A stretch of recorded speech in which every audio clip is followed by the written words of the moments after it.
रात की पुकार।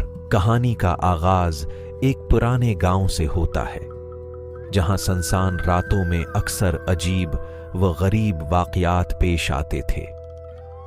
गांव के लोग कहते थे कि ये सब कुछ इस पुराने कब्रिस्तान की वजह से होता है, जो कि गांव के किनारे पर वाक़ था। एक रात जब चांद बादलों में छुपा हुआ था और हवा में सर्दी की लहर दौड़ रही थी, गांव के एक नौजवान फैसल ने फैसला किया कि वो इस राज की तह तक पहुंचेगा।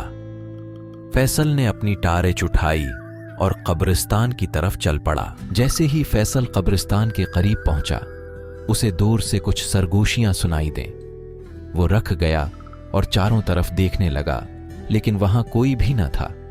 जैसे ही वो आगे बढ़ने लगा, एक ठंडी हवा का झोंका उसके चेहरे से टकराया और उसकी टार्च बुझ गई। फैसल ने जल्दी से टार्च को दोबारा जलाया और देखा कि कब्रों के बीच में एक साया तेजी से हरकत कर रहा था।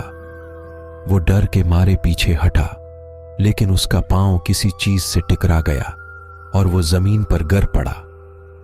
जब उसने उठकर देखा तो उसके सामने एक पुरानी कब्र थी, जिस पर नाम तक नहीं लिखा था। इसी लम्हे फैसल ने फिर वही सरगोशियां सुने, और अब की बार वो आवाजें इस कब्र से आ रही थीं।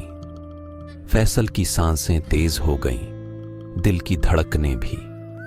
उसने खुद को संभाला और करीब गया तो देखा कि कब्र की मिट्टी हरकत कर रही थी। फैसल ने हिम्मत करके मिट्टी को हाथ से हटाया, और जैसे ही मिट्टी सरकी, उसके नीचे से एक पुरानी जंग आलूद चाबी नजर आई।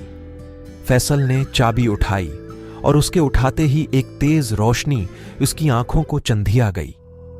जब रोशनी कम हुई तो उसने देखा कि वो कब्रिस्तान में नहीं, बल्कि एक पुराने महल में खड़ा था। महल की दीवारों पर पुरानी तस्वीरें लटकी हुई थीं, और हर तस्वीर के पीछे एक कहानी मख्फी थी।